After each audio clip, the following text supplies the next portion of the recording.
Yay, we're back. I think we're back. I'm hoping we're back.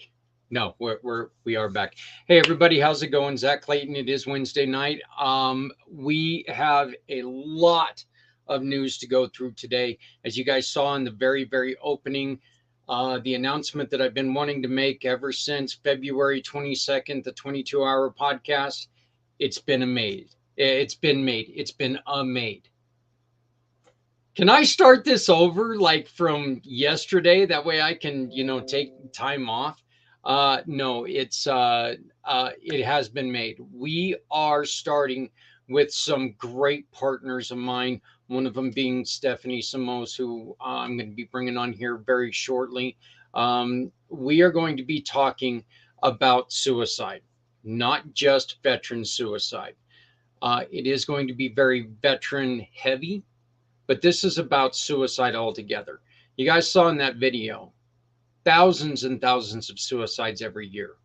And the longer we stay quiet about it, the longer it's going to keep going the wrong way.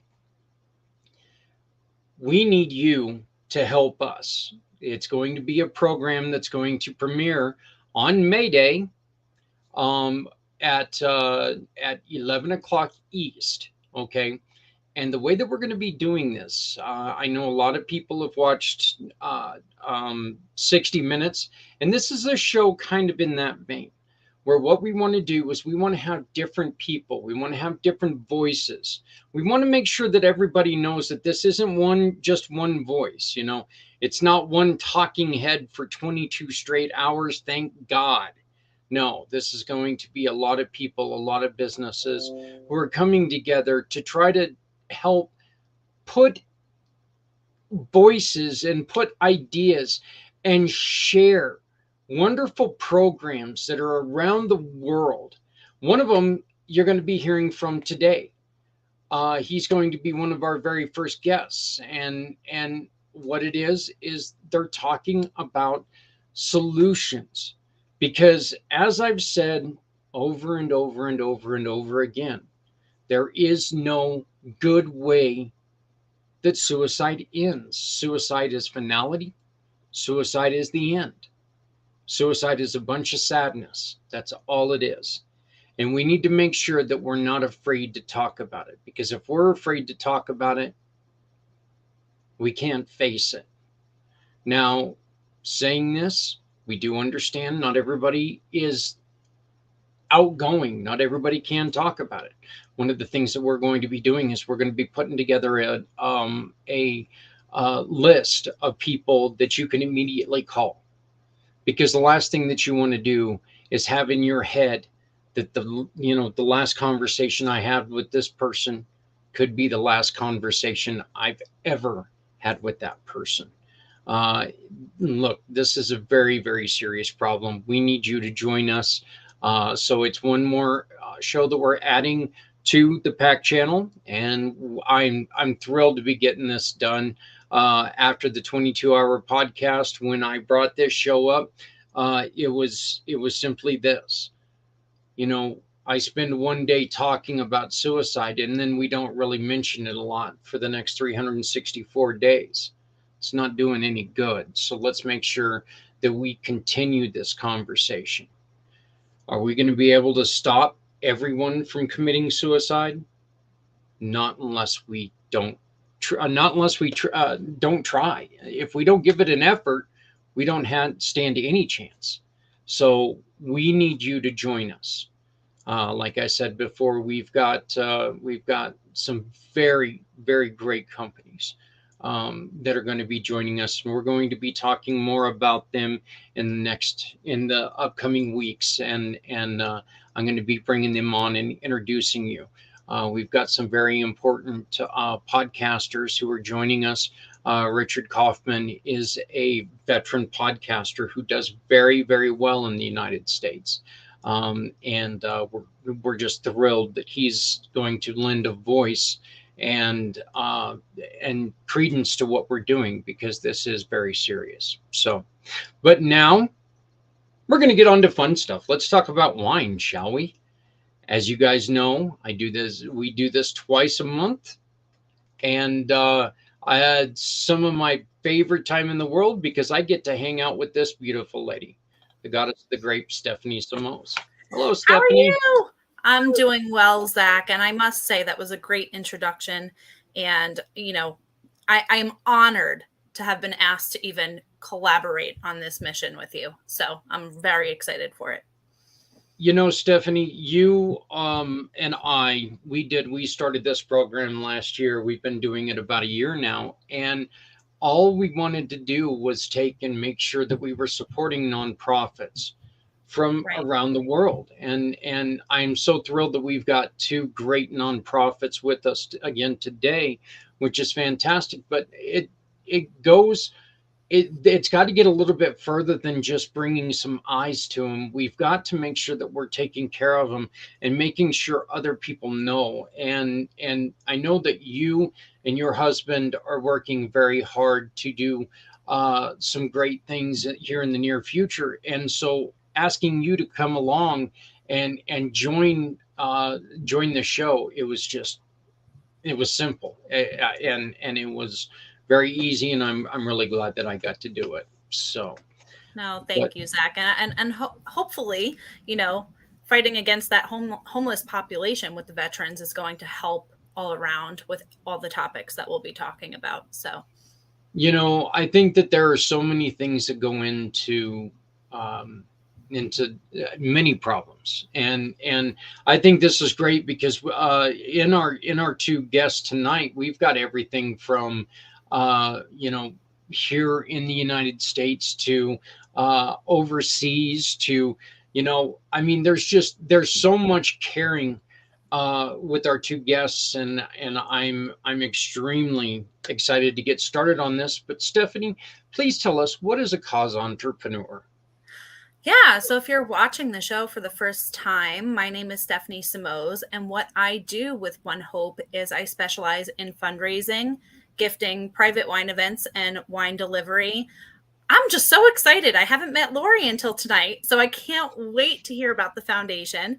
And Dennis, I've worked with in the past, and gosh, when you hear about what the Price of Freedom Foundation is doing, it's a tearjerker for sure. I mean, I know we've had some on the show, Zach, and I don't cry very often, but man, we had a heck of a show the last time Dennis and I got together. So really excited to have them both here today. Well, I just know that Lori and I got to talk about a month ago, and I mean, she's a ball of energy, and she's so excited about what she's got started, and I'm just excited that she's not only joining us this month, but she's also a community pay it forward mission partner, which means that we get to support her simply by using our program, and I'm extremely excited about that. So let's go on ahead and bring on our guests, shall we? I would Awesome. like to first, from the Landin Foundation, Lori Landin. Hi. How are So you doing? I am so happy to be here. Thank you. I'm doing great.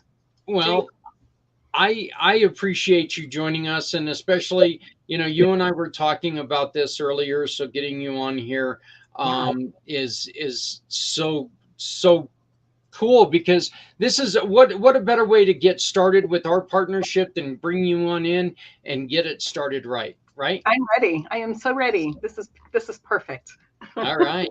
And then from the Price of Freedom Foundation, Mr. Dennis Schroeder. How are you doing, sir? I'm doing excellent. Just glad to be here with you, and honored to be a part of what you all are doing. Yeah. Well, this is usually we were doing two organizations at once, and then we kind of scaled back and we were only doing one. But I'll be honest with you, with what Stephanie had told me about you, Dennis, and had already talked to Lori about this, this was just one of those times that I didn't want to pick and choose. We wanted to do both of them. You guys are both well deserving of what we're doing, and so we're extremely excited about having you. Thank you so much. Well, it's not a problem, and I look forward to getting this kicked off this month. Lori, why don't you tell us a little bit about the Lori Landin Foundation? Well, our foundation was actually given to me through inspiration. Really quickly, my background story: I was a music teacher. I have a master's degree in conducting. I taught music and theater for many years in schools and did a lot in community. And I went through a diagnosis in 2012 of an incurable illness. And the doctor said that I had 9 pills a day for the rest of my life. There was no option. I would never be able to get off it. And so as I was still teaching, I dove into health and wellness, and I have been off all medications for 10 years.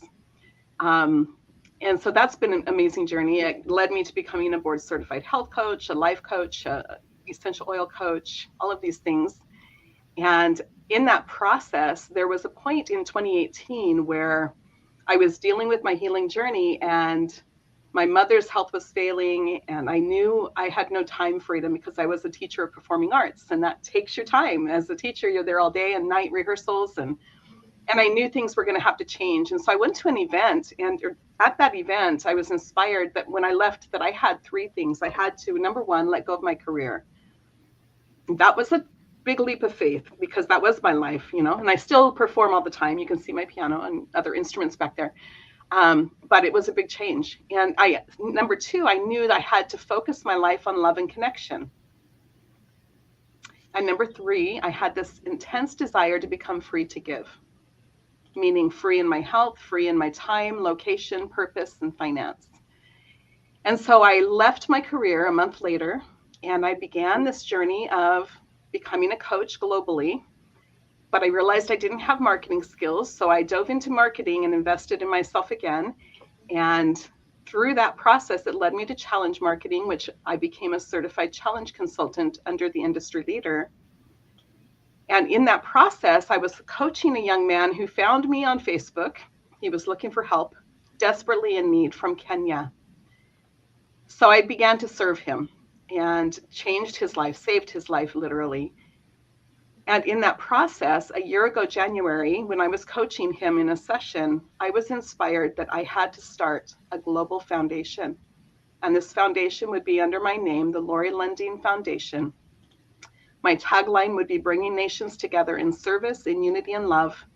And my process would be unlike any other. It would be reaching out to the one in their unique need, one individual, family, or organization. We would be meeting their needs, helping them become self-reliant, and planting a seed to give back. And that has been my journey. Over this past year, we have saved over 50 individual lives from malaria, from typhoid, life-saving surgeries. We've rescued a baby off the street.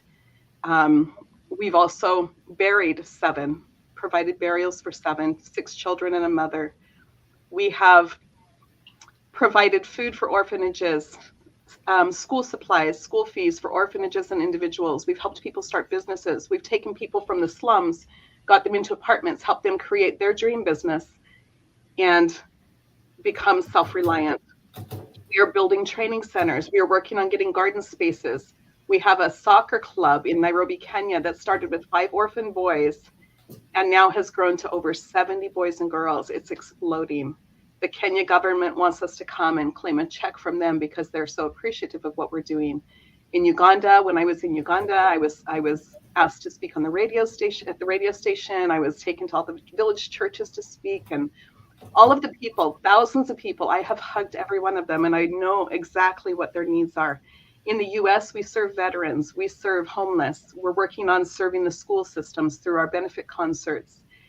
It's just unreal. And what's really cool, just in this short amount of time, we're currently serving in the US, we're serving Nigeria, we're serving Kenya, we're serving Uganda. We've served a lady in Pakistan, a 70-year-old burn victim. But I have connections waiting for us to open service in South Africa, Tanzania, Ethiopia, Rwanda, Ghana, Liberia, Mexico, Cuba, New Zealand, Scotland, Nepal, Pakistan, India, Romania, Bulgaria, and Poland. So I've already got the connections waiting for us to open service once the funding is able to expand out. It's unbelievable the way this has just blown up. It's beautiful. And all of these people have become my family. I know them. I'm mom to most all of them right over there. And spending my time walking the streets of the slums and having dinner in their mud homes in the villages and really learning what people are living, what their conditions are like. And that's my goal is to be able to go to all the places we serve so that I can know them, develop those relationships and truly serve them and meet their needs, but not just meet the needs and leave them begging, meet their needs and help them become self-reliant. And that's a really important piece. We have 100 mothers that are single moms in Uganda who are on the streets. They're ladies of the night because they have no education and no skills. We're working on getting sewing equipment, beauty salon equipment, so we can train them in skills and they can create businesses for themselves. It's beautiful to see the things that are happening. It's just incredible. What is one of the first things, Lori, when you walk into an area? What is one of the first things that you ask? What's the first need that you try to take care of? You know, it's interesting because all of the people that have helped me through this, they have come to me for help, and I've transformed their lives and they've joined me. I have that young man in Kenya who's one of my operations managers. I have a young man in Nigeria, a young man in Uganda. They have been the ones who have been able to help me find people that we need to serve. And then when I go over there, of course, I find people while I'm walking through. But as far as the startup of this was really from those key people. As I helped them, they have hearts that give. It's unbelievable. I could tell you story after story. But my young man in Kenya, he spends his days with the children in the orphanage. He lost his parents when he was serving a church mission, which left him devastated. His family extended family didn't like the church they belonged to, so they disowned him. When he came back after 2 years of serving, his home was gone, all of the belongings were sold, everything was gone, and no family would connect with him. He was left. He was 24 years old. That's when he reached out to me, and he was in desperate need. He was really desperate for help. But his heart is just unbelievable. His entire day, he spends his day serving people, finding people who need help, giving everything he has, which is little, to help them. You know, it's so beautiful. But that's where my connections have come from. All of them have come to me, and we've been able to grow from that. There's some beautiful stories I could share if we had the time. When I was over there, where I was able to serve a young man who we buried his brother and his mother. He was a 6-year-old boy. We saved his life from malaria and provided burials for his mom and brother, who was all his family. I was able to spend time getting to know him on my second trip last summer. I did 2 trips to Africa. And when I went back, I spent time with him. When we left this restaurant where I took him to dinner, we came out and there was a little girl sitting on the side of the parking lot, and you could tell she was begging. She was hungry. She was really hungry. And when I walked over to her, I could tell she was very sick. She wasn't well. So we took her in, I got her food, and I had my guy find out where she lived, which was in the slums, with her single mom and her little sister. Shortly after her little sister died, we provided the burial for that sister. We took the mom and the girl out of that slum area. We got them into an apartment, got them beds, got them a stove, got them toothbrush, toothpaste, all the basics, helped the mother create the business that she wanted to do. So now they are perfect. They're self-reliant. The daughter's in school. She's had medical care. We've been able to do that for that family. That is what we do. We look to find the needs. We serve the needs and then help them become self-reliant. And now they're giving back. They're part of everything with us.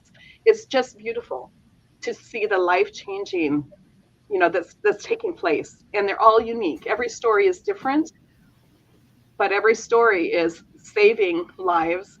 You know, my orphans, my kids, all the kids that have almost died from malaria that we've been able to save. I mean, it's unbelievable to be a part of this. And I truly feel blessed and honored to have been given that inspiration to do this. And that, you know, when I said yes, within a month, we were a nonprofit 501c3. Everything just came into place. And I could tell this was the mission. And when that happened, that same month was March of last year. The very beginning of March, we were a 501c3. I took off to Scotland and then 2 trips to Africa 2 weeks later.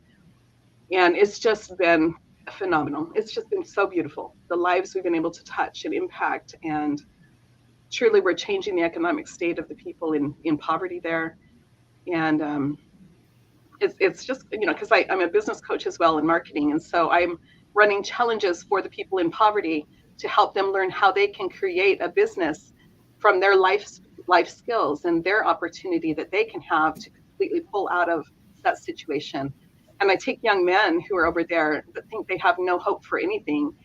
They're now dreaming what they want to do. They're creating the businesses of those dreams and being able to see that there is a light. They can get out of that situation in those children's homes and where they're living, where they have nothing. They have nothing. I mean, the kids sleep on the mud floors.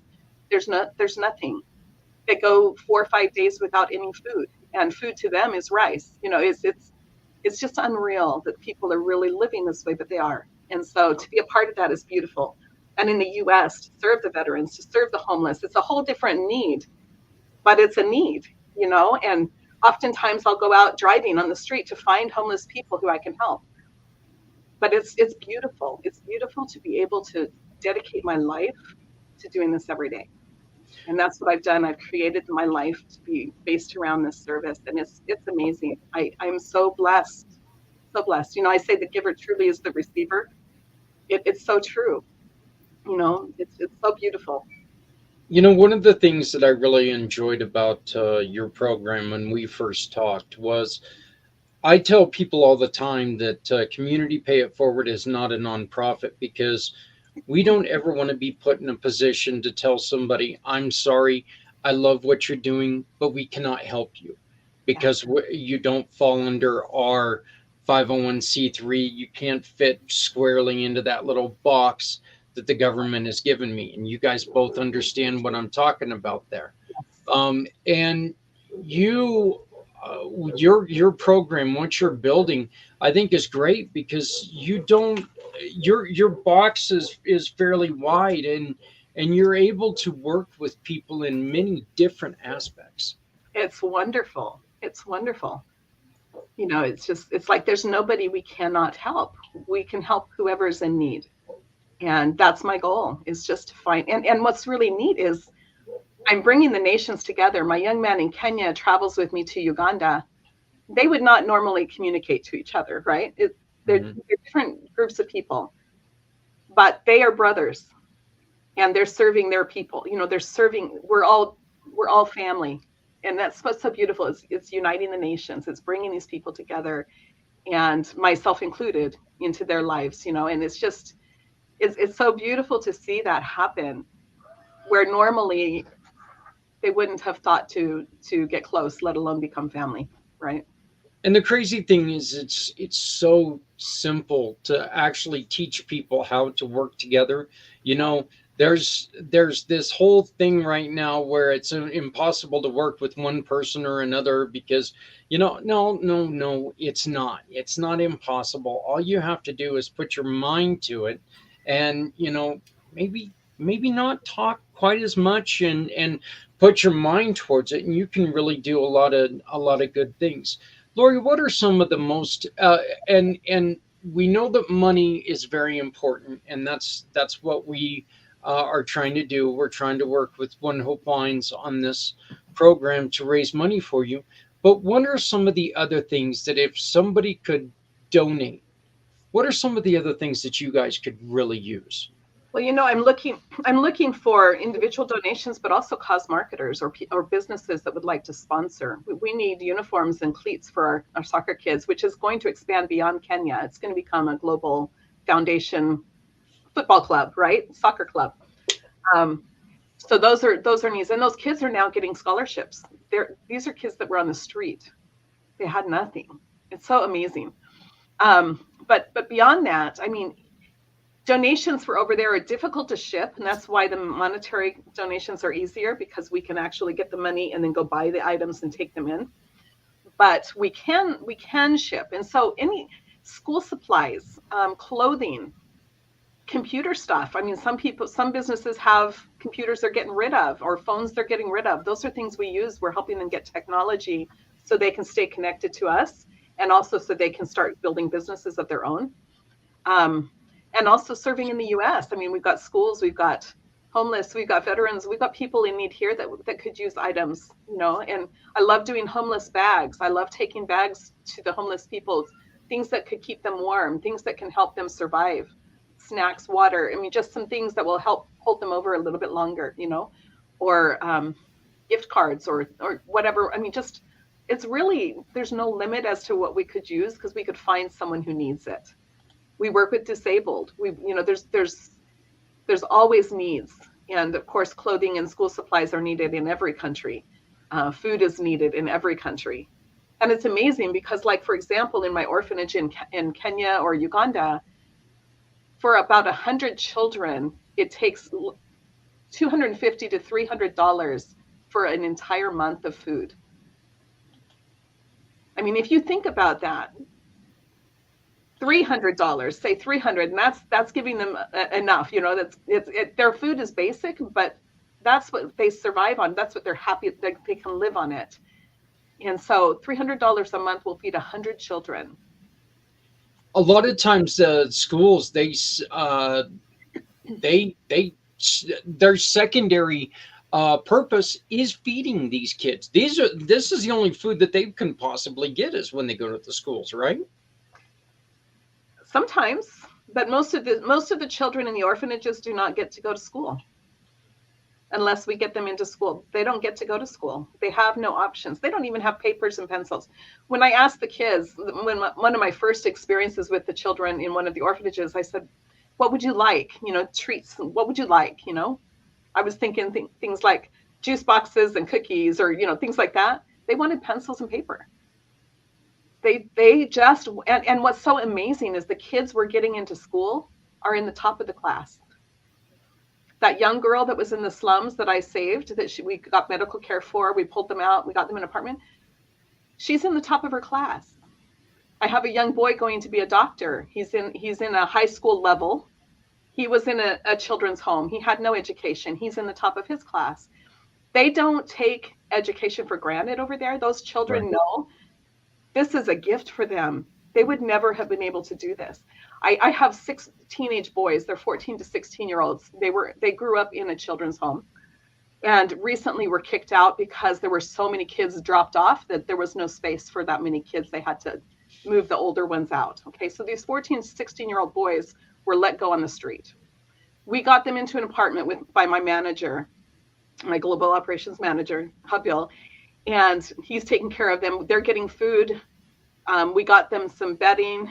We've got this apartment for them. We got them into school, and I'm coaching them one-on-one. And these kids want to be business. They want to go into business. 3 of them want to go to agriculture. One wants to be a teacher. One's an amazing artist.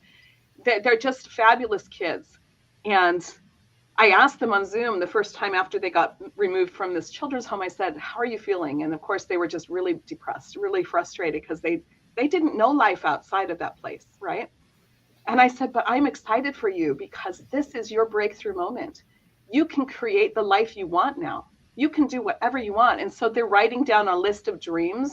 They're getting so excited about life right now. And it's amazing to be able to be a part of this for these kids, just to let them realize that they now have choices. They have an opportunity. They have support. They can change their life.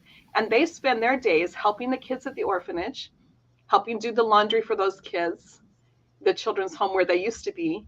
They help serve with my manager over there. They help him in his business, learning about how to do business and work with customers.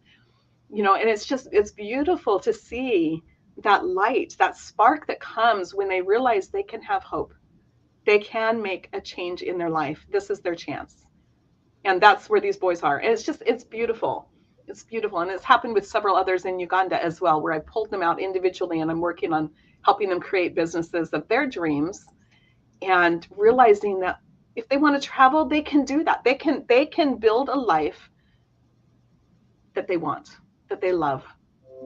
It truly is. It truly is amazing that sometimes those who have nothing, how much they respect everything, and it's given to them, and I mean, look, I wouldn't want to trade my lifestyle for anybody else's. I mean, I'll flat out say it. I don't want to go through all those hardships, but I mean, it is amazing that what we do overlook every once in a while. And that's the reason why it's so important for me to help you get the word out on this. We have, scrolling across the bottom of the screen, a little bit of information about benefit concerts. Can you please explain that? Yes, in one of my networking groups, I connected with a gentleman out of Long Island, New York. He has an entertainment. Mr. Wasserman. You know him, yes. We are buddies now for life. We're going to be running concerts every month eventually. It's going to happen. We're so excited. We're so excited. He does benefit concerts for charity and has been for probably close to 40 years, right? And we made this connection. He loves what I'm doing. I mean, he is probably one of my biggest fans. I mean, it just makes me cry whenever he speaks because it's very touching. But what we're doing is we're connecting to schools. We were looking for venues, okay, theaters, whatever theaters we could find to host these concerts, and they're tribute concerts. So he can get any tribute performers, any bands, that perform in Vegas or wherever. I mean, he's got access to all of these people. Journey, Temptations, Barry Manilow, Barbra Streisand, Bruno Mars. I mean, he's got all of the different people. John Denver. They perform just like the originals, right? Oh, the guy that he's got for John Denver looks so much like John Denver. It's scary. He looks like him. He sounds like him. I mean, it is scary. He does. So we actually put it out there looking for venues, and I had a lady in our group who's in Washington State say she's a PTA treasurer, and we were talking about schools because schools have theaters, and so we connected with her. What's happening now is we are creating a partnership with the PTA there It has a 900-seat theater in the brand new high school. She's been able to secure the building through the PTA. They're going to help us sell the tickets and bring in vendors, and they're going to be making a fundraiser over $5,000 for their PTA, which is more than they've ever made. And at the same time, we'll have a full house and we'll be able to bring in revenue for our foundation. And then we've got one we're booking down in Southern California. It's a 2,300 seat. And we have the auditorium technician who's partnering with us. And also he's going to bring in the PTA, the music boosters, the theater boosters. They're going to combine and make this a big fundraising event for all of them. We'll be able to perform there. We have Journey going to Washington. We've got them flying in. Oh, do you? Okay. In Southern California, they're looking at either Santana, Selena Gomez, or Bruno Mars. So, and in Maryland, we're working on getting a venue. They want to have us bring in Barry Manilow, Barbara Streisand. Philadelphia wants Donna Summers. So I'm having them help me choose who they want for their area because they know what will sell and what's been around. So that's one of the beautiful things. We're able to go to all these places, bring awareness all over the country, serve all these different schools, and it's not costing us so much. We were looking at theaters that were going to charge us $16,000 for one day. And I'm like, we're a benefit concert. We're trying to raise money for people in need. We don't have $16,000 to pay for the day. But with the school program, this is beautiful because we can give them a kickback for their help because they're there. They can sell the tickets much easier because they're there. And they have the parents, they have the families. So it's beautiful. So anyone who has any connection to a high school or a college or a theater that would like to partner with us to make a fundraiser for you as well as for us, that's what we're trying to do. And I would love to go to every state. I would love to go to every state. Right now we've got booking where we've got California and we've got Washington, but I have people working on getting venues in Maryland, Philadelphia, New York, Denver, maybe Kansas, Oklahoma, Texas, and Utah that we're trying to find those facilities. But I truly believe this is the way that's going to be a major source of revenue. Because up until now, it's mostly come from me. We've had a few donors, but it's mostly been from me. And it's way too big for me now. I can't do it by myself. Yep. And so it's the time to make that. That's something that, all four of us on this call right here, every person's got a great heart, every person on this call, but there's not a single one of us who can do it alone. So, and Lori, this is great. I'd like to bring, going ahead and bring on in Dennis now. And Dennis, let's hear from you. Why don't you tell us about the Price of Freedom Foundation? And first off, I want to welcome you and let you know it's great to meet you. I know that we didn't have a long time to talk because I was trying to figure out my internet prior to the show, why I was saying something and then 5 minutes later my mouth was moving. But it's great to meet you, my friend, and tell us a little bit about the Price of Freedom, please. All right, excellent. Thank you, Zach. Well, I think first I should tell folks that I am a retired Army officer. I served 24 years as a medical service corps officer in the United States Army.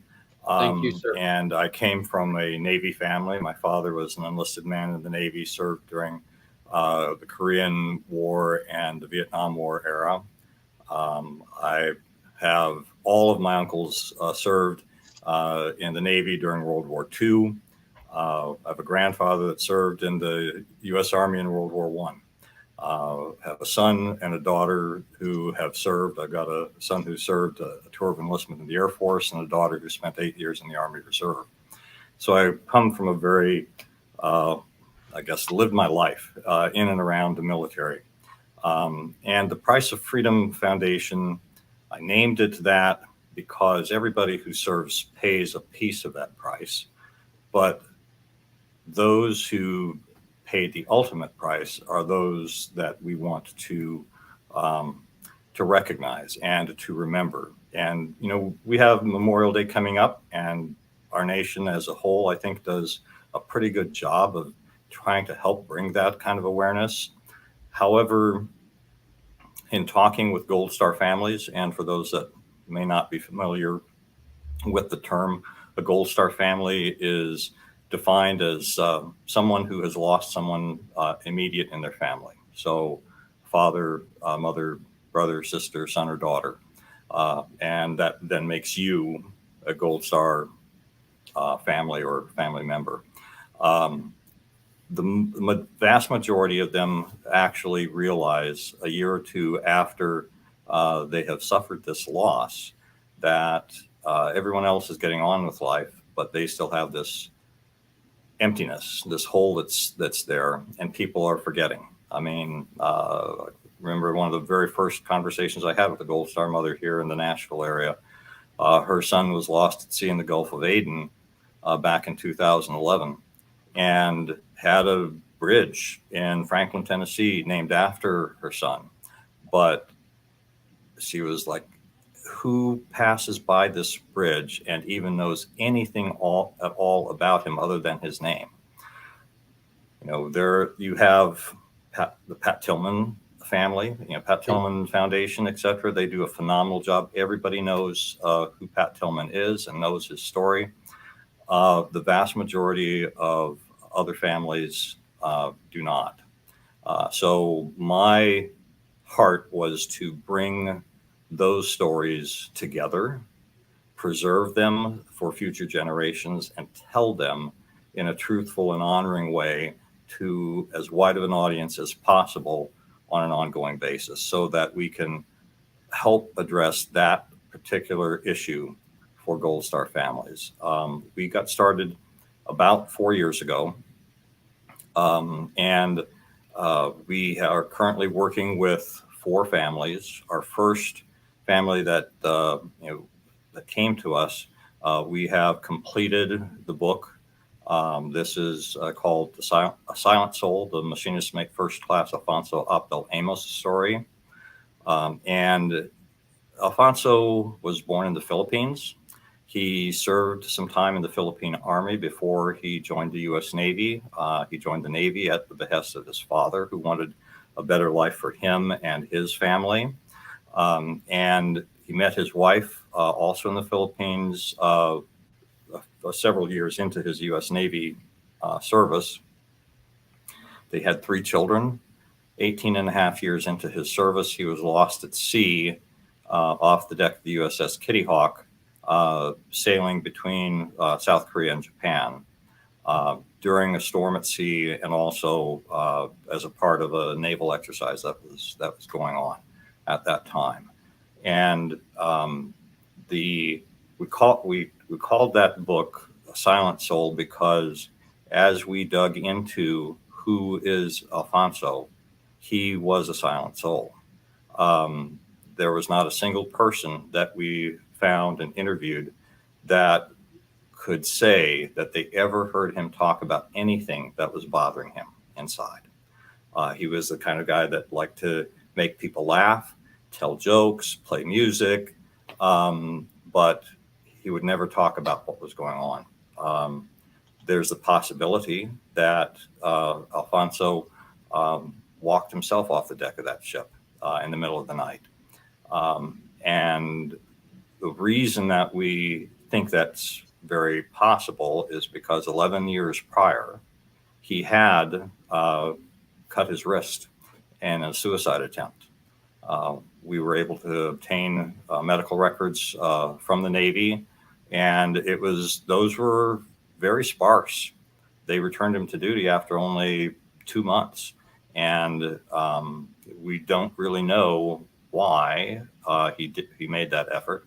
He never would talk to his wife about it. We were able to interview her, and she said he never once said why he made that attempt. So, you know, and the fact that you are dealing with the subject of suicide, one of the things that I wanted to do when we first got this organization started was to say that we want to tell the stories that the families want to have told. So that includes suicides. There are some restrictions that the Gold Star organization as a whole has. And the fact of the matter is that if you have a son or a daughter who, or a husband or wife who commits suicide while they're on active duty in the military, you don't get to participate in the Gold Star program. I don't think that's right. And I think that those families need to be able to be heard and to have their loved one's story told truthfully, honorably. We don't want to make heroes out of everybody because, let's face it, we're all regular people, and that's the truth about just about everybody who served. But we don't want to shy away from the topics either. So we want to be able to talk about the difficulties and the struggles that they faced. But I think that Lori, as you said, every story is unique, and every person's story absolutely is unique. And so that's what we want to be able to tell is, what was that person like? How were they as a child? We want to go all the way back to the very beginning and find out, what interested them? What did they do well at? What did they struggle with? How did they impact the people around them? What were the influences on their life that sent them in the direction that they went? Was into the military, but what else did they have interests in? Music, art, church, whatever it may be. We want to be able to discover that and be able to tell that story. We are doing research on the other three families' stories right now. We definitely want to tell many more than that, because literally hundreds of soldiers, sailors, airmen, and Marines die every year while serving our nation. I mean, we just had 2 incidents close by. I live in Middle Tennessee, and in mid-February, there were 2 Tennessee National Guardsmen who were killed in a helicopter crash in northern Alabama. And just a little while ago, we had 9 active duty soldiers out of Fort Campbell that were killed when they're, we're assuming right now, we don't have the total information, but they were both medevac helicopters, and they were doing night training missions. And my assumption, having been in the medical field, is that they probably crashed into each other somehow. But all of those soldiers, they weren't shot at in a combat zone or situation, but they all were serving, and they all lost their lives. And these families now are dealing with that loss. And when they are ready to be able to talk in depth about this, we want to be there and ready to provide this service for them. So we produce books. We also, when we do interviews, we film, we record every interview that we do with the intent that we eventually want to create documentaries. Because while books are wonderful, I love books. I have 20 boxes of books I don't have room on my shelves for currently. But I grew up in a generation that was very bibliocentric. We do not live in a society that is bibliocentric anymore. We are in a videocentric society and world. And so we want to be able to tell these stories through video so that people will actually hear these stories. So we're not at a point where we can afford to do that production and editing now, but we want to create all of the raw content that is necessary so that when we do have that kind of support, that we can absolutely do that. That's really kind of how I got started with this. I mean, the real emphasis was that I had this idea. I had grown up in the 60s and 70s, saw the terrible way that veterans were treated when they were returned, saw all the negative press, saw the change in our society in the 80s and 90s with much more positive towards those who served, saw some really wonderful articles in Esquire magazine and GQ in the years after 9/11. And my thought was, this is great. I'm glad to see that we're getting positive stories. being told about those who gave it all. But what about everybody else? Because in every one of those stories, that wasn't just that one soldier or that one Marine who died during that, but that was only one that they were focusing that story on. And so I just was frustrated with that. And I had been working a different job, working for a college of nursing, and was talking with a colleague, several colleagues, but one that came, that was the real motivation, was retired Marine Corps female drill sergeant. Okay, so she said, "Love this," because I was like, "Who? This can't be an original idea. Why is nobody else doing this? Why can't I go online and find some other organization that I can just help?" Right? She said, "You know, I don't know of anybody else doing it either, Dennis. Get off your butt and make it happen." You know, so I was traveling a lot, 90% of the time on that job. And I was using the excuse, well, you know, I've never written a book. I've never produced a video. I don't know anything about running a nonprofit organization. I just have this burning desire to help tell these stories.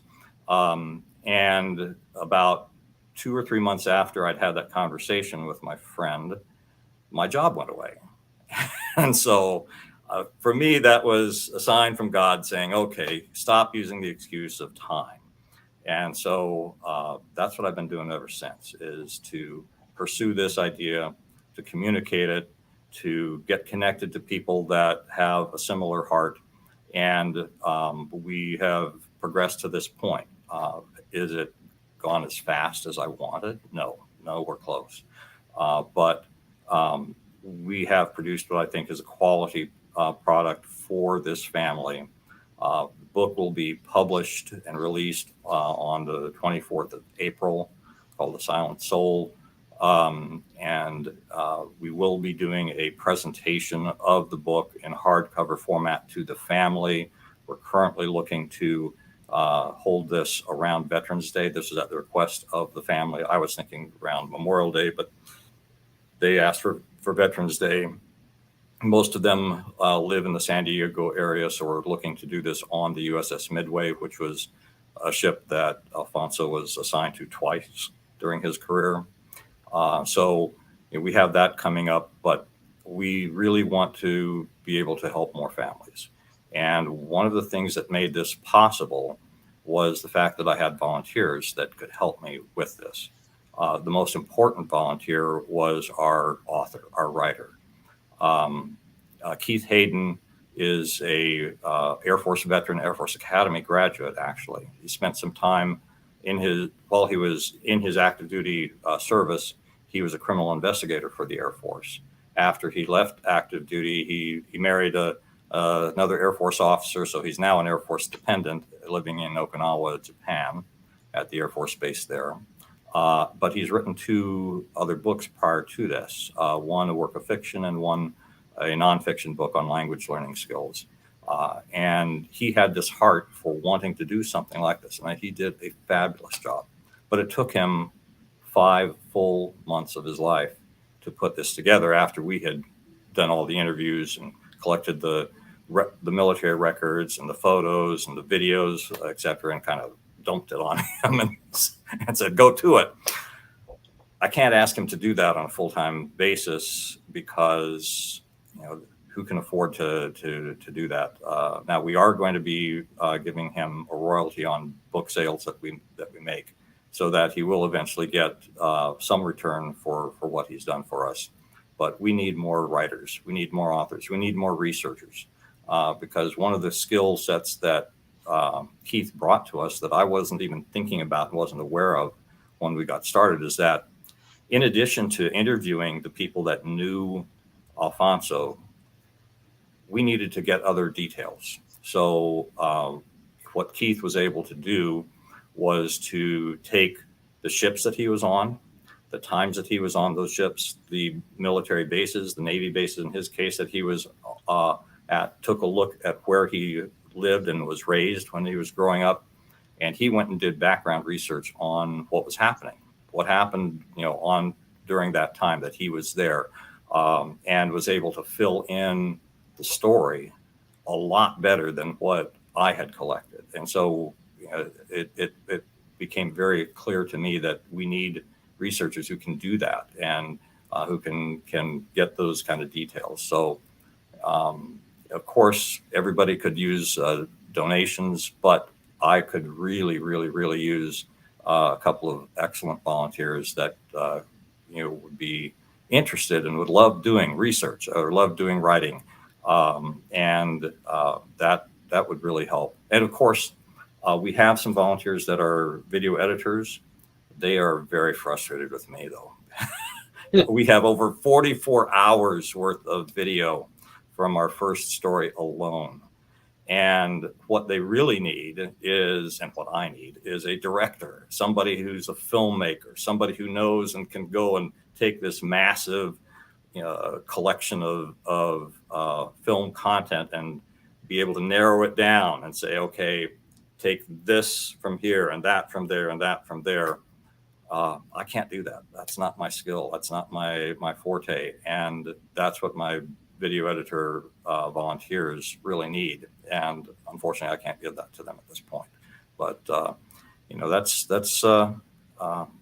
what we're about. I mean, our second story that we're working on is of a soldier who was killed in a helicopter accident in Vietnam in 1970. Our next one was a explosive ordnance disposal airman who was killed in a roadside bomb in Afghanistan. The next story is a Navy sailor, another lost at sea incident, and more recently. So every one of these stories is going to be powerful when we actually compile them. I also believe, and because I saw it happen with this first family that we're working with, that it's been a voyage of discovery for every person that we've been interviewing and talking to.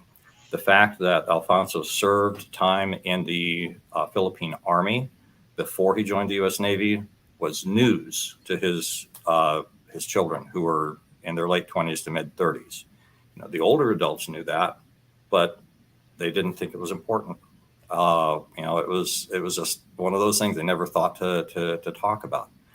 The man who was Alfonso's best friend in the Navy was the last person to have seen him before he disappeared.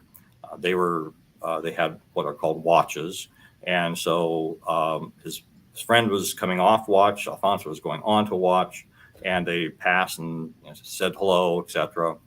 Well, when somebody disappears and you have a criminal investigator coming along, who are they going to put the most scrutiny shrews to? And that's going to be the person who saw him last. And oh, by the way, it was their best friend during their time in the Navy. Well, they had about a 3 or 4 month period of investigation. He was finally cleared of anything, but he had never seen the actual report. So we were able to do a Freedom of Information Act request. We got a copy of that report, certainly for telling the story, but also we gave a copy of that to him so that he could actually see what was said there and be able to find out more things that he didn't know. So we also are offering to living veterans the opportunity to pay tribute to their fallen comrades. So we definitely, to be able to produce a book or produce a video, a documentary, we definitely are going to need more than just one veteran. We're going to need the help or the permission of the family, but we don't need the permissions of the families to say, hey, if you're a veteran and you want to pay a tribute to a fallen comrade, you can do that. So we are offering that, and we've had a couple of veterans do that. And one locally was it had therapeutic benefits beyond what we ever imagined for him. This was a Navy aviation mechanic who spent 9 months in Vietnam in Da Nang. air base there, while he was there, is a very safe place. Very few attacks ever happened there. He went back to he was sent back to the States because of a shoulder injury. A couple months later, the Tet Offensive happened. Da Nang was overrun. A third of the guys that he served with were killed. Another third were injured. He went to a bunch of funerals, and that was really what prompted our conversations to talk about that. But he also mentioned that in his time there in Vietnam, he saw 30 seconds of combat. So I asked him to talk about that. Tell me about that.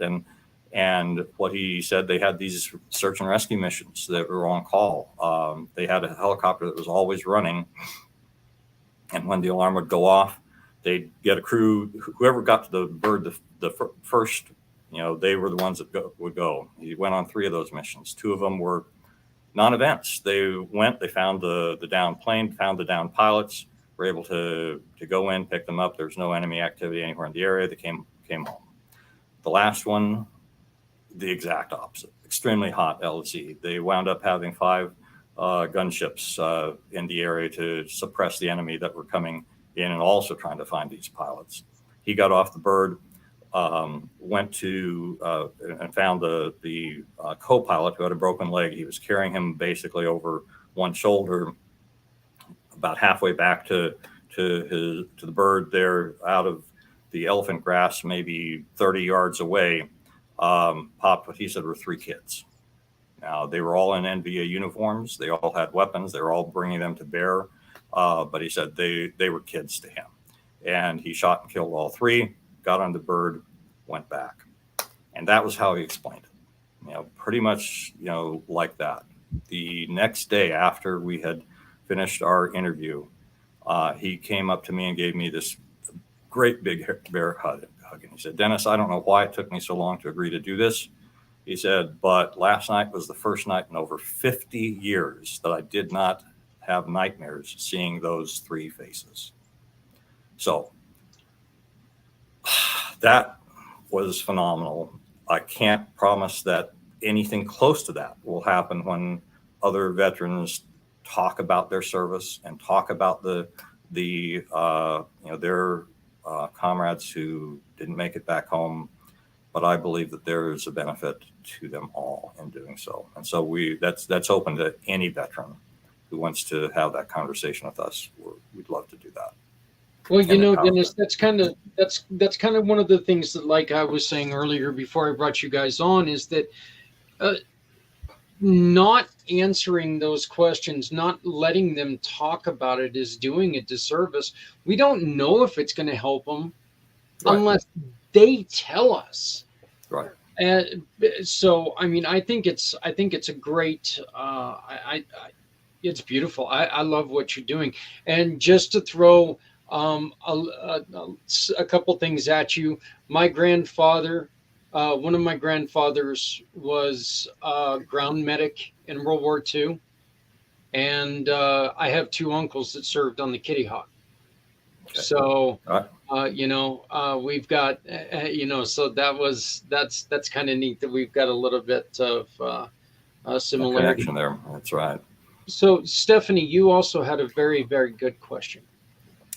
Yeah, no, that is amazing. And I've learned some things tonight, Dennis, since our last conversation. Yes. But how can people purchase the book? It will be released on Amazon, Barnes & Noble, and basically all the major retailers. And we are using the services of a publishing company out of South Carolina, Palmetto Publishing, that solved a problem for us. And it's like, I don't know if you want me to get into the details of book publishing, but it's like, it took me months to try and get around this.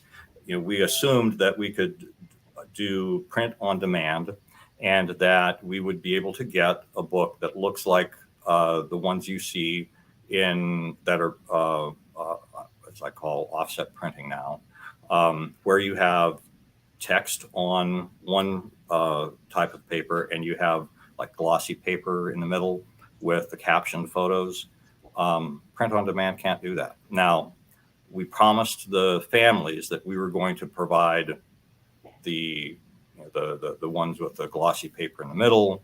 So we were at a conundrum. Okay, do we go with print on demand for everybody and kind of take a one step down in quality that we give to the families? Or do we go with offset printing and all of the huge costs associated with that, and trying to figure out, what's the demand going to be, and make not overproducing or underproducing? And what these folks came back with was what I think is a phenomenal solution. I don't know. They said, buy the smallest number of offset printing books that we can produce for you, and use those as what you give to the families. And everything else that's good will be done print on demand. So yes, if you buy it through Amazon, Barnes and Noble, etc., it will be print on demand, and it won't be that we won't have the photos in there. It's just going to be on the same stock of paper as the print is going to be. So, it's like, okay, I thought that was an excellent solution, and that the people who are interested in the book will buy it and recognize that they're really still getting a quality book. It's just the only real difference is that section of the photos is not going to be on glossy paper. It's going to be on the regular stock of paper that they produce it on. No, that's perfect. Will there be a link on your website then, Dennis? There will be. There absolutely will be. So I'm still working with them on some technical details. Bowker, the organization that has the monopoly, by the way, on ISBNs, and it's like I'm not fond of any organization having monopolies, but anyway, there's a lot of technical stuff we have to put into their system, and that's the last bit is in there now, and hopefully that'll be looked at, approved by them, and then the publisher can take and run with that, or give me instructions on what I need to do here in the next couple of weeks. But April 24th is our launch date. Well, I would like to talk to you, Dennis, and find out if there's anything that we can help. I would like to offer my channels to you if Great. You would like to broadcast them this presentation live, and so people could see what you're doing. I would be more than willing to make that happen. I would love to see that happen, and I think that would just be something great for other people to witness, because I think what you're doing is remarkable. Lori, Dennis, both of you guys, I mean, the stories, every story is just, you lose your breath sometimes about, there's some simplicity to everything, but there's so much complexity to everything, and it's really kind of one of those things, Dennis. I one of the things that really struck me with what you were talking about, John Wayne Vogel's Martyred Angels, and Bart with veterans honoring veterans. They were two of the other people who they said the exact same thing you said. Well, there's got to be somebody out here doing this. What do you mean nobody's out here doing this? This is, how can nobody be doing this? And that, Lori, I'm pretty sure that you felt the same way, that it's like, how can there not be anybody out there doing this already? Which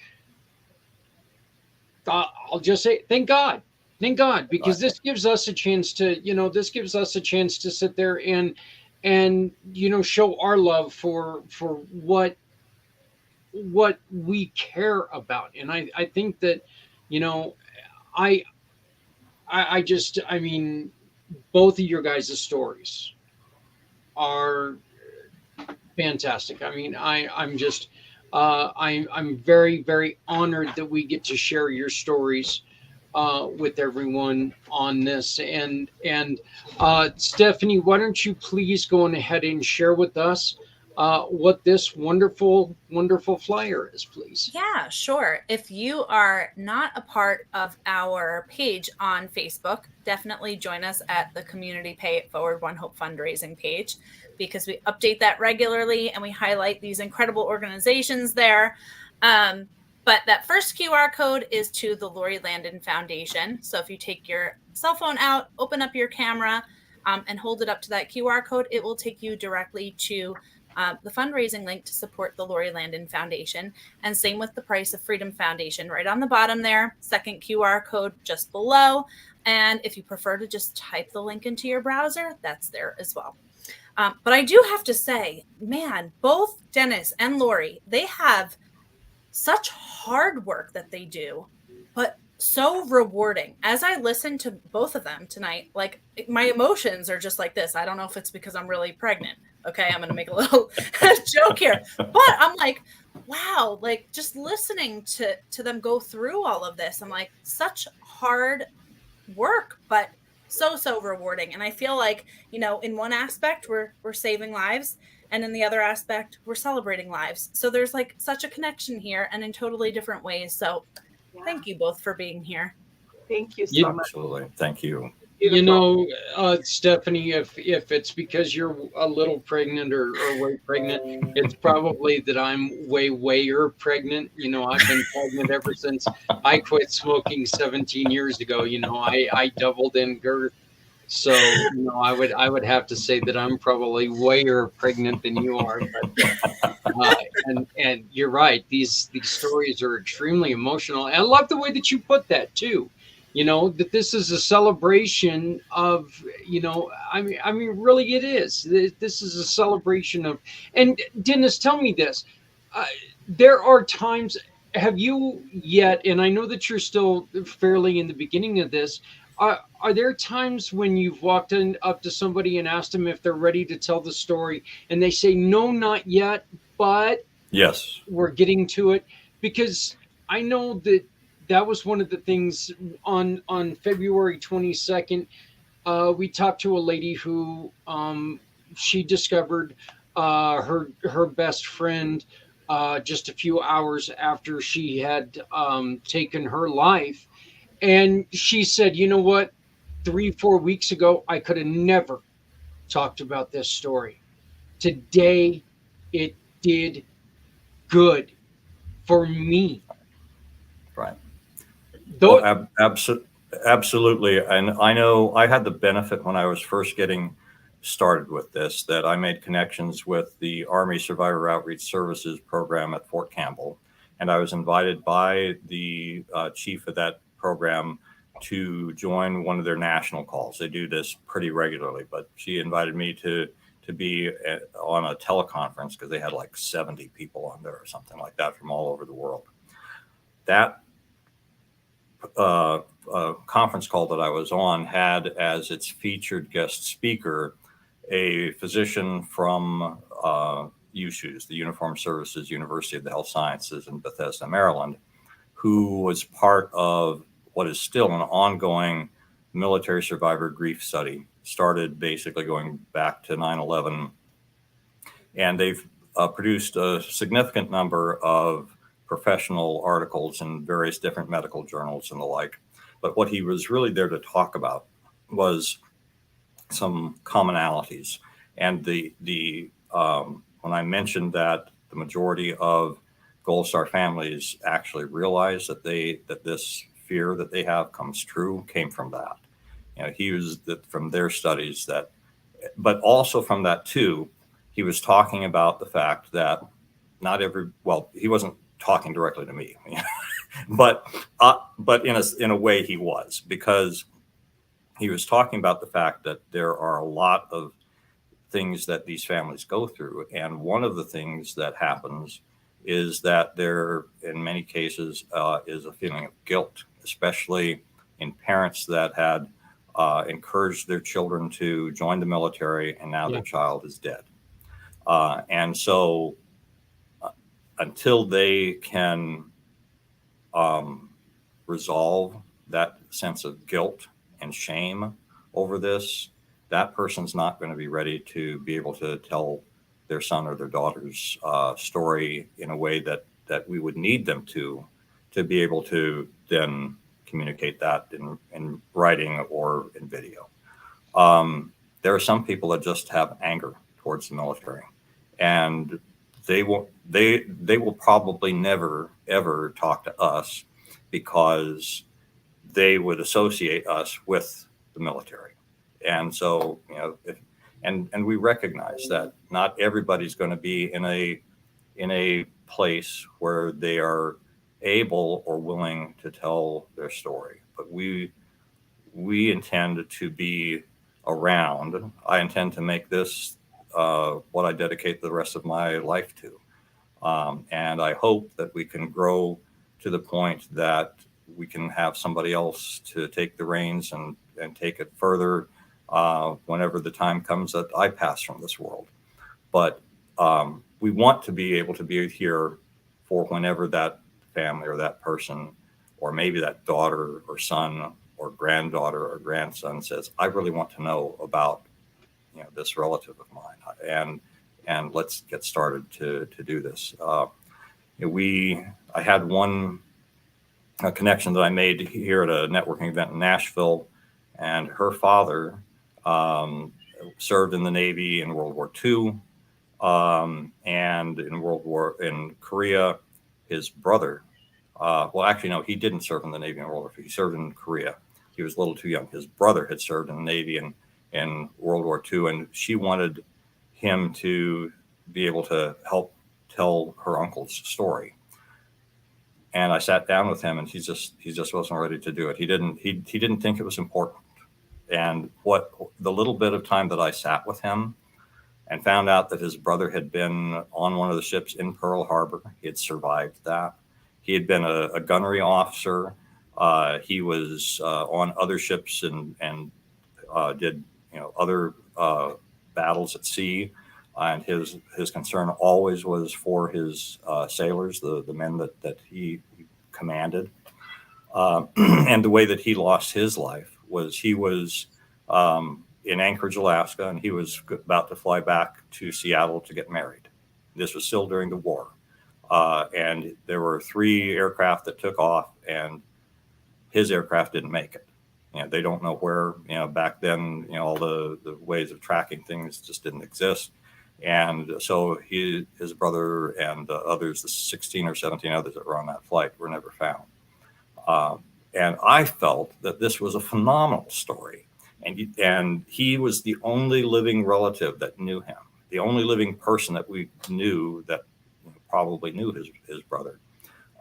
And at some point, when you no longer have a living person to interview, now we're just we're just historians. You know, yeah. We're doing the research, and we're trying to dig up you know, correspondence and other stuff like that. But you lose a flavor, and the flavor that I got in that 15-minute conversation I had with him was fabulous, but he just couldn't see it. So, you know, it's like, okay, well, if you don't want to do it, then I can't force you. But yeah. I really wish you would. Yeah. You know, just a really quick point, and then I think we're going to hand this off to Stephanie to do her part.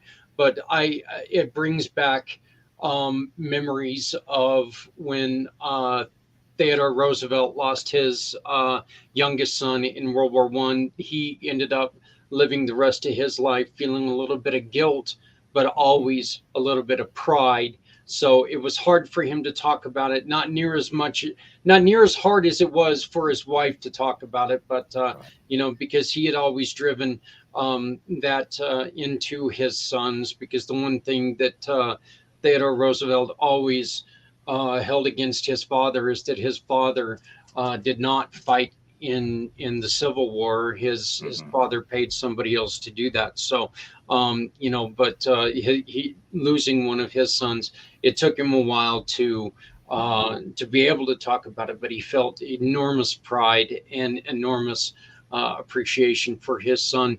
And then, like you said, you know, I mean, it's just, we can't not tell these stories, because these stories can lead to so much education and so much importance. Lori, your stories, what you're doing for these kids, they're building history.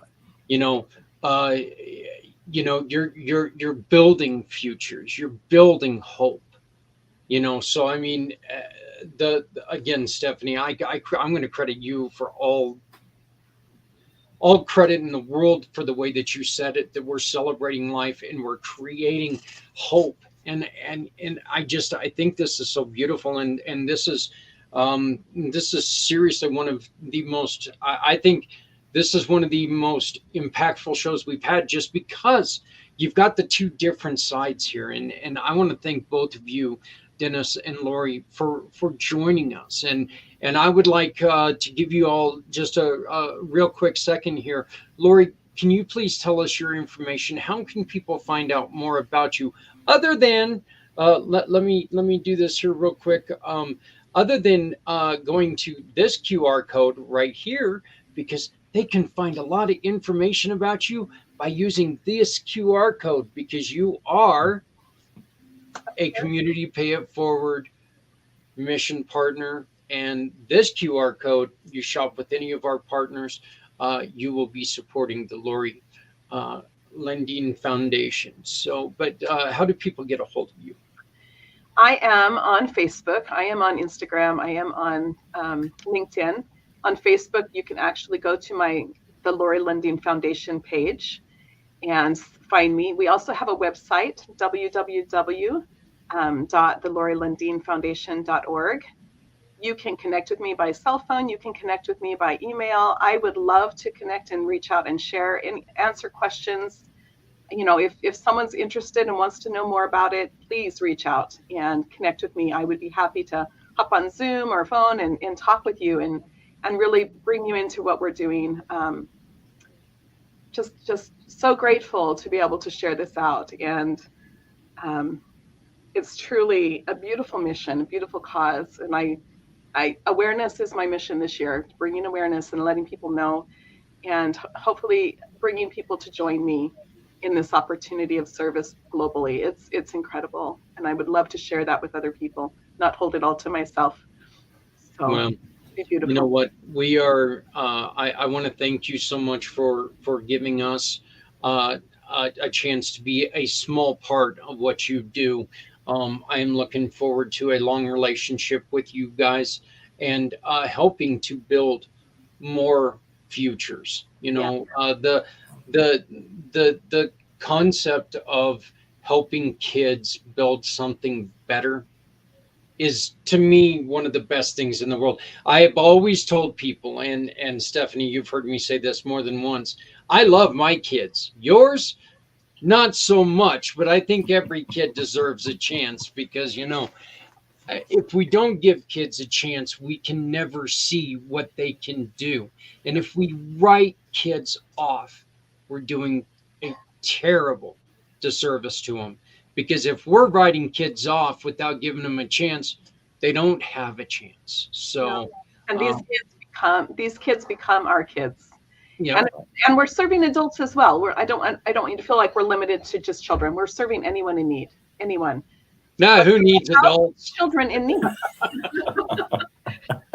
No, we actually really need adults, you know, We need buy both. wine right now. So, but Lori, we encourage you to stick around and listen to the wonderful Stephanie talk here in just a moment. But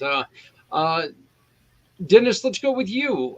Give us some of your information, if you would, please. Sure. Well, we have our website at www.priceoffreedomfoundation.org.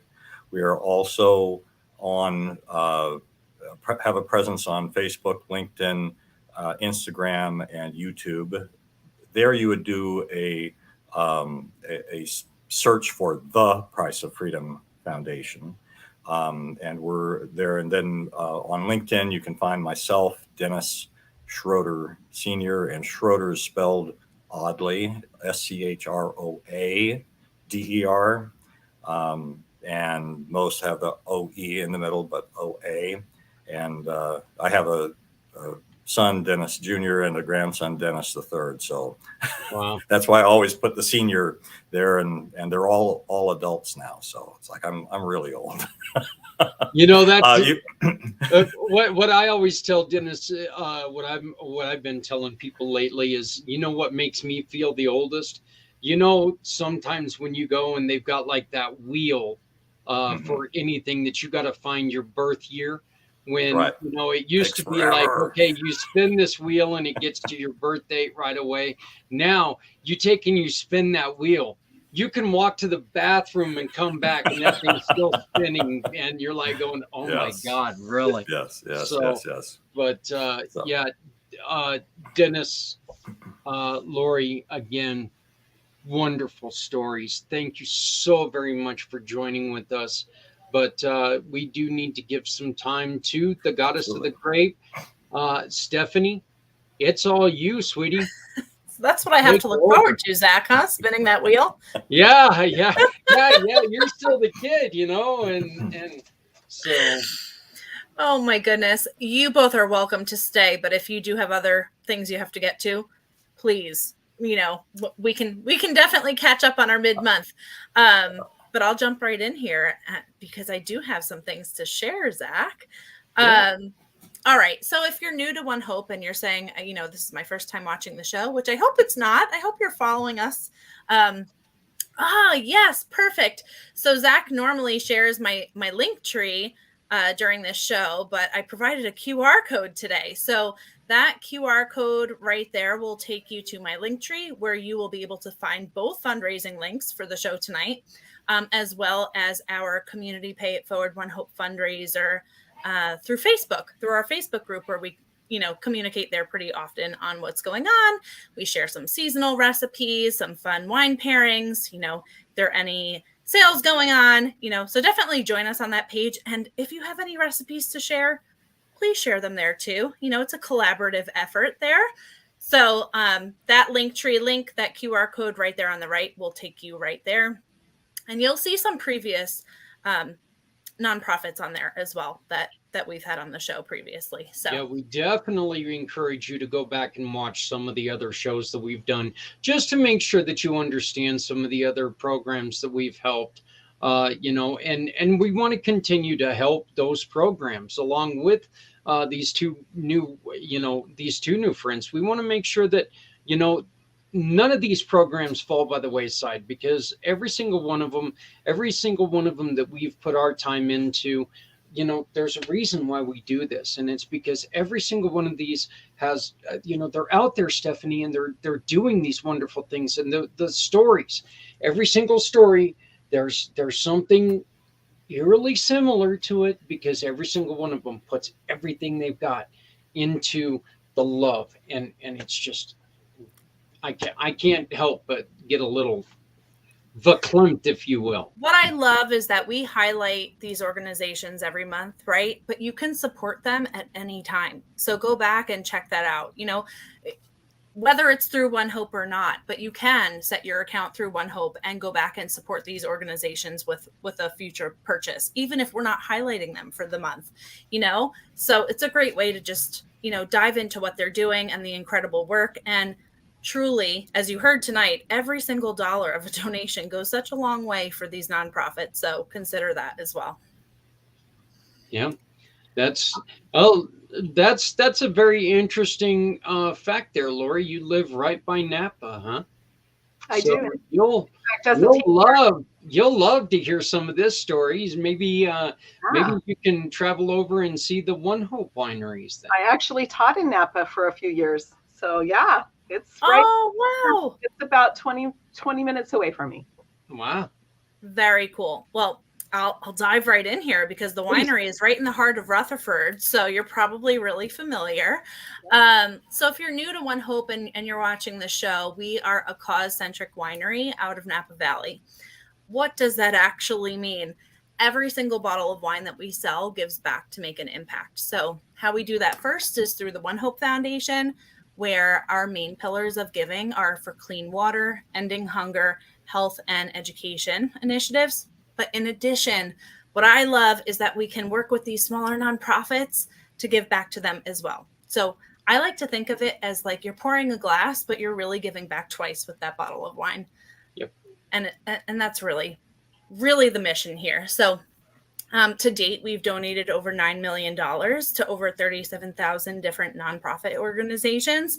And Lori, you'd probably love to hear this, but we have drilled wells in areas of the world where they had no access to water. And sounds like you've seen that firsthand. Yeah. Beautiful.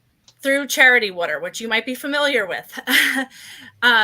So we have some of the most incredible winemakers in the industry. If you are a wine drinker, you might be familiar with some of these names: Robert Mondavi Jr., Mari Wells Coyle, Tony Coltrane, some of the biggest names in the industry. And the wine's award winning. And we are actually certified organic now, which is kind of a newer, not very new, but newer announcement. We were waiting on that certificate for a while. And we are a private wine label. So what that means is our winemakers do make our wine.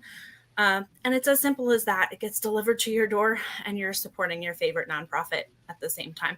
So what I did want to talk about this tonight, is the first time that we've talked about you guys being organic, though. Is it the first time I've said that? Well, you never know what's going to come out of my mouth, Zach. I don't know. It might be the baby talking. I'm not sure. No, but yeah, we are certified organic. It's something we've always had organic practices with our grapes.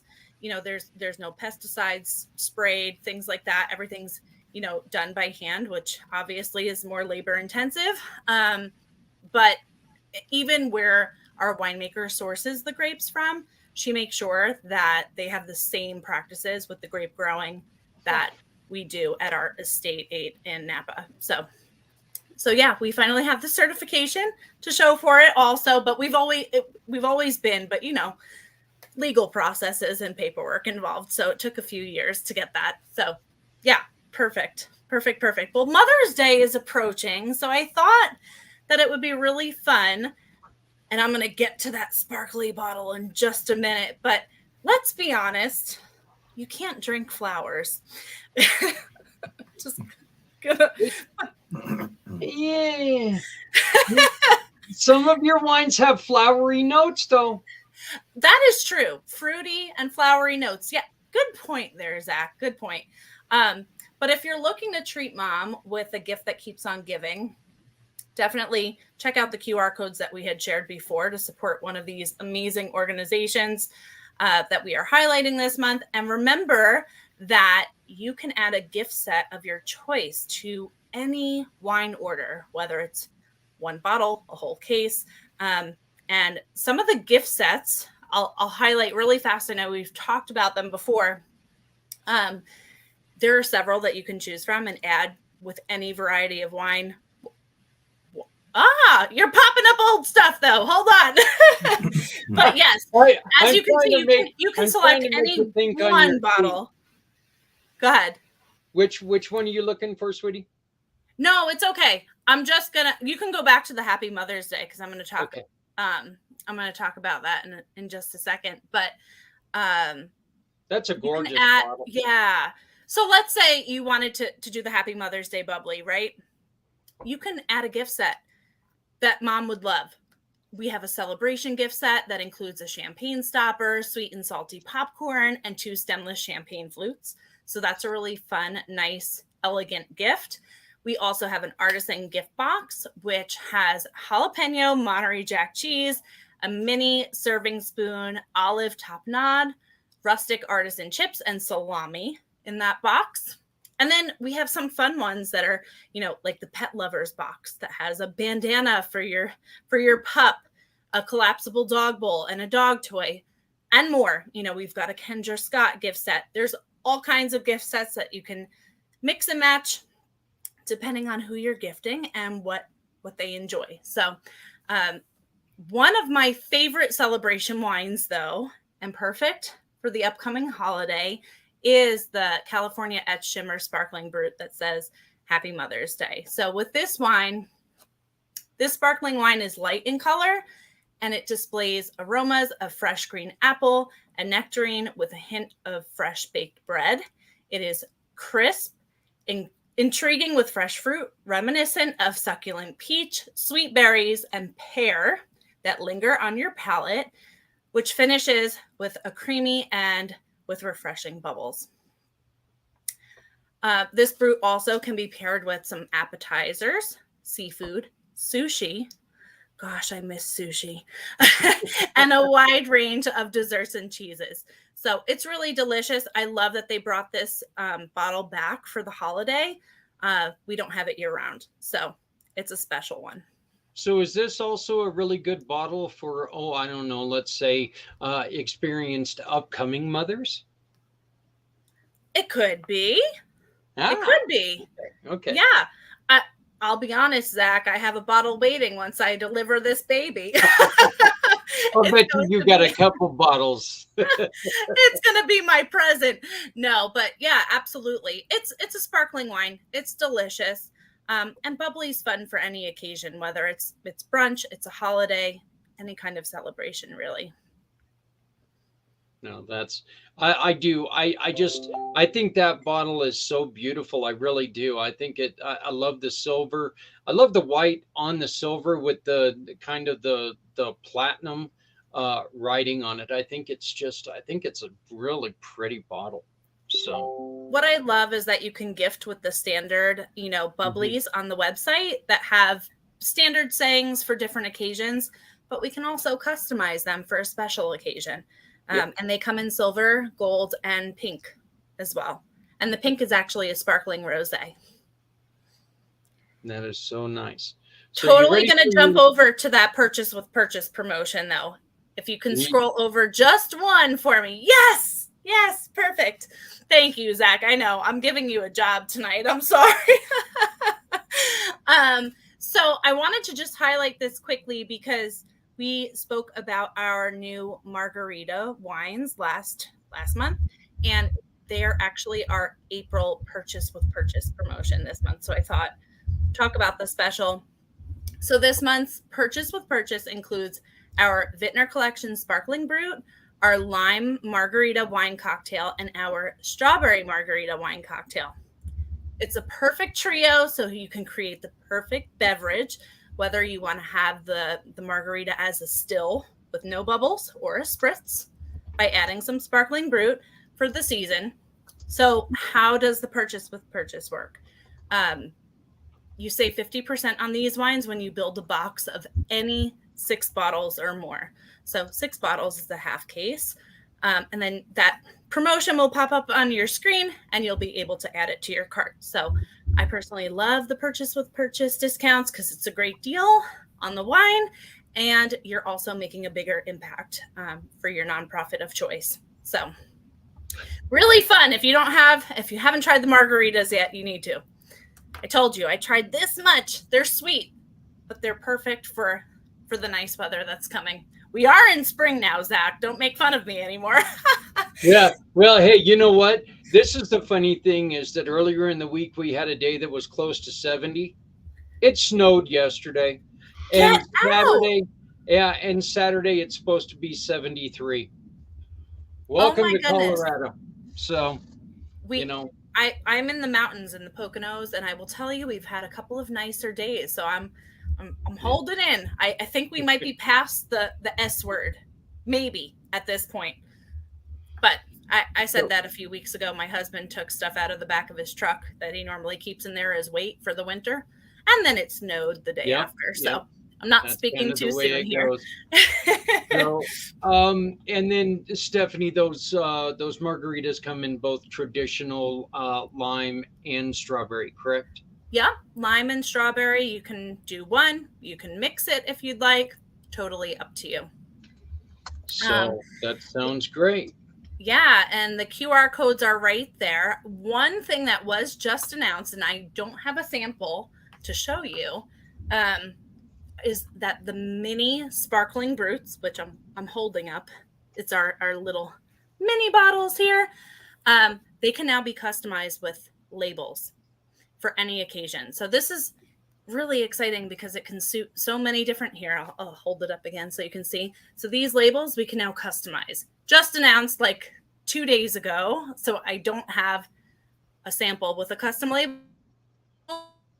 They're really fun. It can suit so many occasions like weddings, baby showers, thank yous, birthdays, so many different things.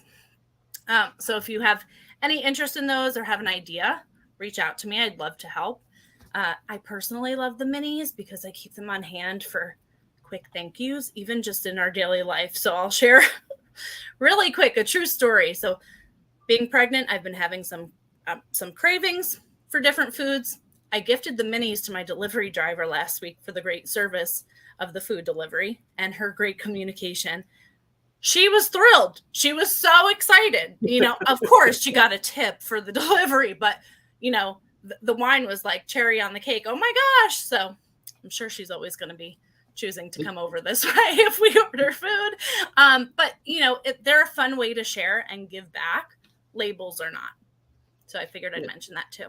You had to go and cherry on a cake, that's just like beating up a fat man. That's just not nice. Thanks, Stephanie. Once again, this is Stephanie's QR code to her find out everything Stephanie. This is her link tree. So, but please make sure that you go and find out more. And if you have any questions, Stephanie, you really want to talk to people, you really want to share what you do. Absolutely. Yeah. All of my contacts are there right on that link tree, to connect with me on different socials or via email. And I do have right at the top, as soon as you log in, the Price of Freedom Foundation, their link is right there. And the Lori Landin Foundation is right there at the top as well. So quick way to just be able to get to all of the fundraising links right there through one QR code. Yeah. And one last thing before I let everybody go, but Stephanie, you haven't raised $9 million yourself yet, have you? I have not. I will say You've come close.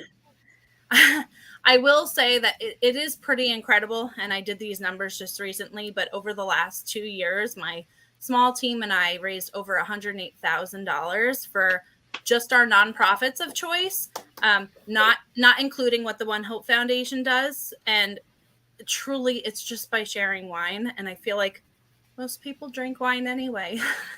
You go into the liquor store here, you come out, the Girl Scouts are set up with their cookies, right? Are you going to say no to the cookies? No, you're going to support those cute girls.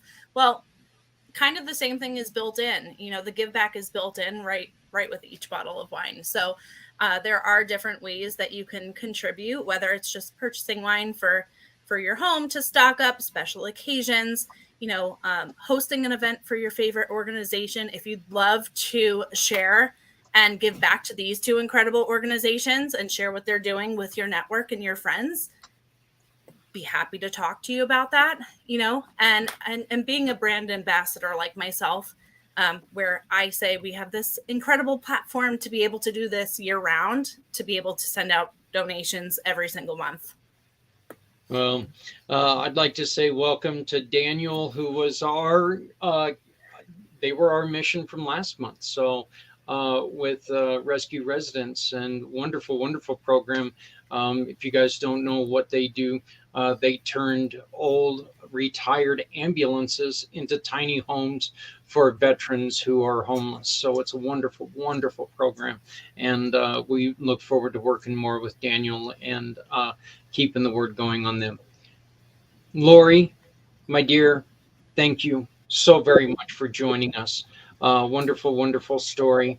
And Dennis, thank you, sir. Both of your stories are just astonishing.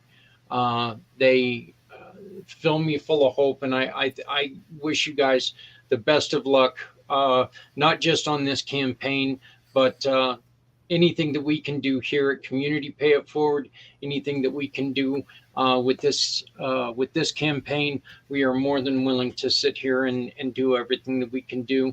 I look forward to talking to you both here in 2 weeks as we revisit this and tell people who didn't get to sit through the stories. We're gonna do it again and make sure that we can spread the word as much as possible. But thank you both very much. Absolutely, it was an honor. Thank you so much. Really appreciate you, Stephanie. As always, this one ran a little bit long, but hey, with all that information, I wasn't going to cut them off. What they had to say was much more important than what I had to say. Yep, absolutely. This was, as always, Stephanie, my dear, just appreciate everything that you're going through, and you're still sticking with us, and you're still keeping this going. Once again, I would like to remind everybody, starting on May 1st, Stephanie she's upping what she's doing for Community Pay It Forward. Like, she's not doing enough, but she is part of Mayday. We have a problem, talking about the suicide pandemic in America. And we're going to be discussing this with wonderful programs who are trying to do anything and everything to lessen somebody's feeling that they have to commit suicide in their own life. It's a term that I coined. I'm going to try this, but I came up with this when it on the 22nd, and it's, no matter how softly you walk, you're going to leave a footprint. And that means that, no matter who you are, no matter how alone you think you are, there's going to be people who are going to feel it. So please reconsider. So Stephanie, again, thank you so much for accepting the invitation to come along on this very, very important mission. But Lori, Dennis, and Stephanie, thank you guys very much. I hope you all enjoy your night. So I did. I'm looking forward to the next one, and I definitely look forward to talking about my own experiences of an almost suicide attempt when I was 17, and my dealing with suicidal ideation all the way through my military career, and hopefully what kept me from taking action can help somebody else. That's I'm now on chills waiting to hear this story. So we are we're just looking to do whatever we can do, because silence is the worst killer when it comes to this. If we don't speak up, who will? So let's make sure that we keep the conversation going. Let's build a conversation that everyone can have. So thank you all very much. And thank you. We'll see you guys in 2 weeks. Thank you so much. God bless. Good night. Good night.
I do want to go on ahead and bring up the fact once again that,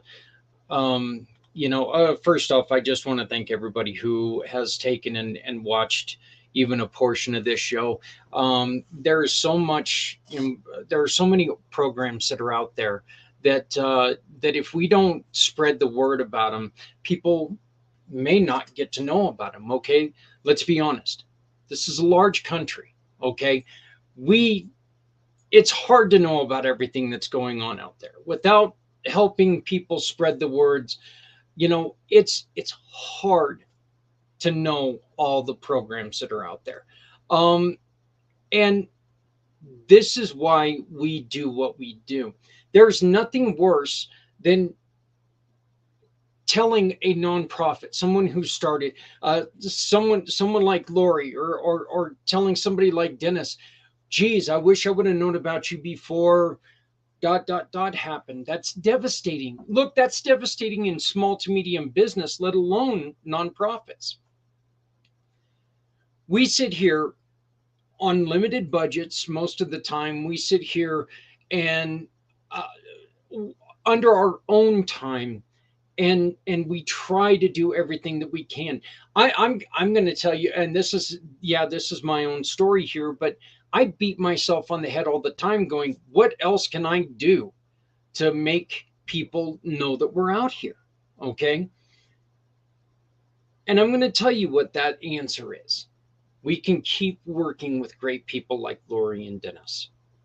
Keep working with great people like Z and Stephanie, Richard and Trevor, and all these other people that we're working with, because all of my wonderful partners, Bill and all of these people who all they're asking you to do is shop with them, and they're going to donate to wonderful causes like the Lori Landin Foundation. That's all you got to do is shop. It's seriously shop, click, and pick. You shop, do the shopping that you've already got to do anyway. You click a picture of the receipt or invoice, and you pick the cause that you wish. All you got to do is find the QR code that looks very, very similar to that one. Scan it. You fill out the paperwork. You can even take and dedicate your donation in the name of someone if you wish to do that. There is a place to do that.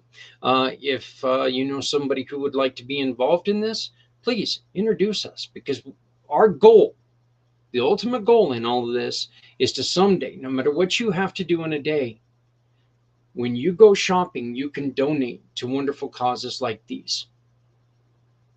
We also get the wonderful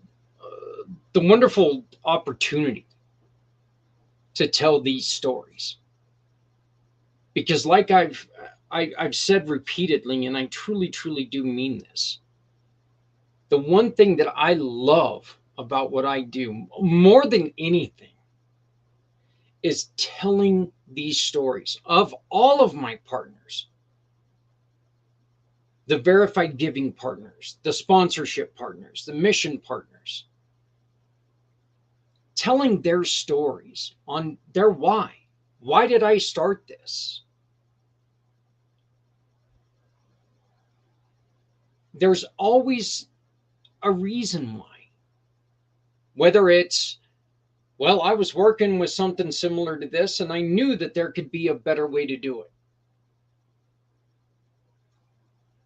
I had a wild thought, and I decided, you know what, I can do better than this. Or whether it's, I had something happen to me, like Dennis said earlier. I went to go look around, and I couldn't find anybody who offered what I needed. These are people like you who have come upon bridges, and they've looked around and they've said, let's try this. And they did something, and they built a bridge over that problem. And now they're willing to share that bridge with you, so you can approach another problem, build another bridge, and help somebody else across that bridge.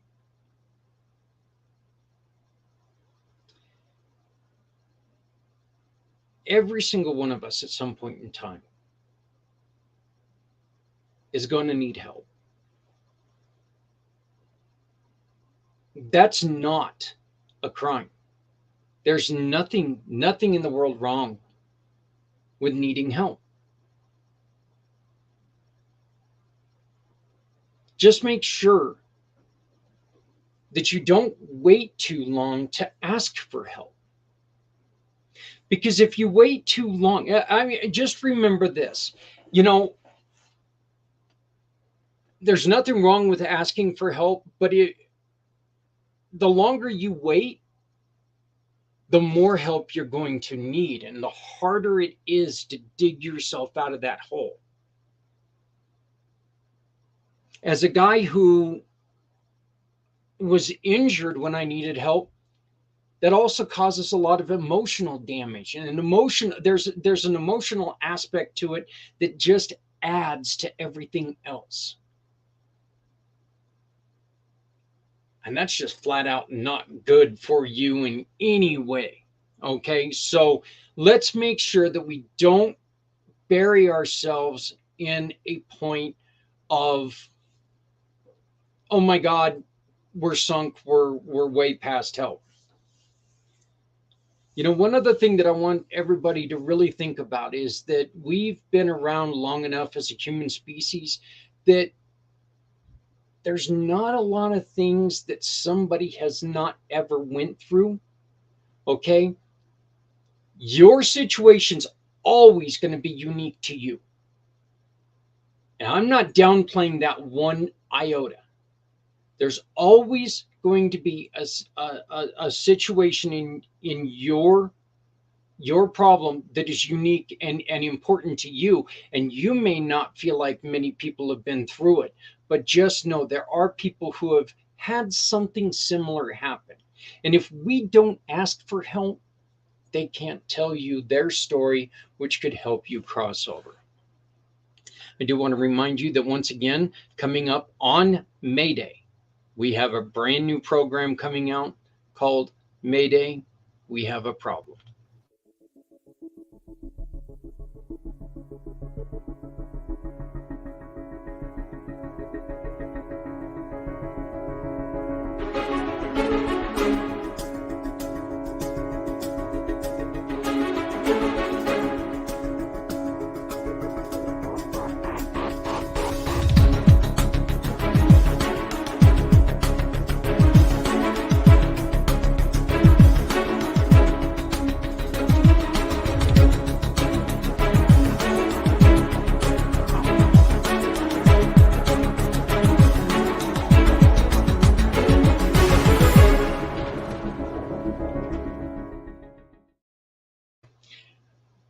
Really looking forward to premiering this on May 1st, and I really hope that you join us. Folks, my 2 hours is up for the day. I want to thank you very much. Once again, I want to thank Lori Landin. I want to thank Stephanie, expecting mother, already a mother of 4, so she's got her hands full, and she's out here every month trying to help us help others. And of course, Mr. Dennis Schroeder, I want to thank you very much for joining us as well. Please remember to love somebody out there, because somebody out here loves you. I also ask you to remember, if you're not helping someone, you're hurting everyone, because no one needs to go it alone when we all come together. Folks, if you've got an extra hoodie, please throw it in your car, because somebody out there is struggling from the elements. That hoodie can save a life.